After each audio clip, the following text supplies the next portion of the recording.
পেশাদার driving licence করার ক্ষেত্রে পরীক্ষায় উত্তীর্ণ হওয়ার পরবর্তী সময়ে ডোপ টেস্টের কপি আপলোড করতে হয়। ডোপ টেস্টের কপির সাথে, সাথে কিন্তু আমরা চাইলে অন্যান্য ডকুমেন্টসও আপলোড করতে পারি। তবে ডোপ টেস্টের কপি যদি অ্যাপ্রুভ হয়ে যায় তাহলে কিন্তু আমরা ড্রাইভিং লাইসেন্সটা ডাউনলোড করতে পারবো। কিন্তু অনেক সময় দেখা যায় ডোপ টেস্টের কপি অ্যাপ্রুভ না হয়ে পুনরায় আমাদেরকে মেসেজ করে ভিন্ন টাইপের ডকুমেন্টস গুলো আপলোড করার জন্য। আমাদের ড্রাইভিং লাইসেন্সটা আদৌ অ্যাপ্রুভ কিংবা অ্যাপ্রুভ হলে সেটা কি পর্যায়ে আছে অথবা যদি এখনো পর্যন্ত অ্যাপ্রুভ না হয়ে থাকে সেটা আমরা কিভাবে জানতে পারবো এবং সে বিষয়ে কিভাবে আমরা পদক্ষেপ নিতে পারবো? এই বিষয়টা নিয়ে আজকে আপনাদেরকে প্র্যাকটিক্যালি দেখাবো। তাহলে চলুন আমরা কথা না বাড়িয়ে স্ক্রিনে চলে যাই। প্রথমে আমাদেরকে বিএসপির ওয়েবসাইটে চলে আসতে হবে। এখান থেকে ড্রাইভিং লাইসেন্সের জন্য আবেদন যে ট্যাবটা আছে এখানে ক্লিক করলে এখানে আমরা বিস্তারিত অপশনগুলো কিন্তু আগের মতোই পেয়ে যাব। তো আমি ড্র্যাগ করে ডান পাশে নিয়ে আসছি। এখানে দেখুন যে বিস্তারিত অপশনগুলোতে যা দেওয়া আছে এবং পাশে কিন্তু একটা অনুমোদনের অবস্থা লেখা আছে। তো এখানে যদিও দেওয়া আছে অনুমোদনের জন্য অপেক্ষমান, আপনারা স্ক্রিনে যেই জিনিসটা লক্ষ্য করতেছেন এখানে অনুমোদনের অবস্থা হিসেবে যেটা দেওয়া আছে সেটা হচ্ছে পুনরায় সংযোজন করতে বলা হচ্ছে। সো এখানে যদি আমরা পুনরায় সংযোজন করতে যাই তাহলে কি সংযোজন করতে হবে সেই জিনিসটাও কিন্তু নিচে লাল কালি দিয়ে লেখা আছে। তো এখানে লিখছে যে আবেদনটি ফেরত আসছে, ডোপ টেস্ট রিপোর্টের স্ক্যান কপি হাসপাতালে টাকার জমার টোকেন সহ আপলোড করতে হবে। তো এক্ষেত্রে আমরা কিভাবে হসপিটালের টাকার টোকেন সহ ডোপ টেস্টটা আপলোড করব?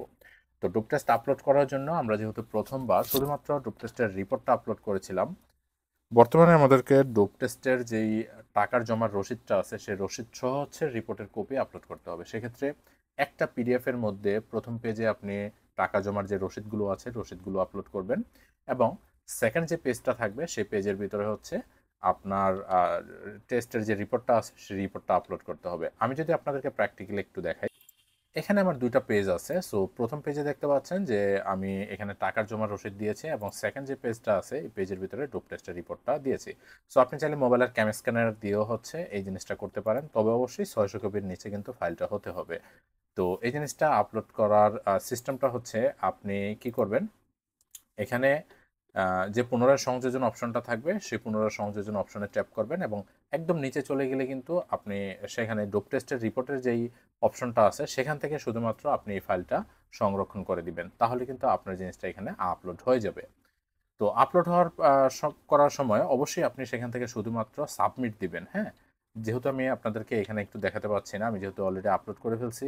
আপলোড করার প্রথম পর্যায়ে আমি জিনিসটা হচ্ছে আমার রেকর্ডিংয়ে কিছুটা প্রবলেম হয়েছে, সেজন্য হচ্ছে আমি আপনাদেরকে ওই জিনিসটা দেখাতে পারলাম না। তো শুধুমাত্র সাবমিট অপশনটাতে দিলেই কিন্তু আপনার জিনিসটা আপলোড হয়ে যাবে। ওখানে ২ টা অপশন থাকবে। ব্যাংকের মাধ্যমে আগে জমা দেওয়া টাকা আপলোড করুন। এই জিনিসটা আপনার দেওয়া দরকার নেই। শুধুমাত্র সাবমিট অপশনটিতে ট্যাপ করবেন। তাহলে কিন্তু জিনিসটা এখান থেকে আপলোড হয়ে যাবে।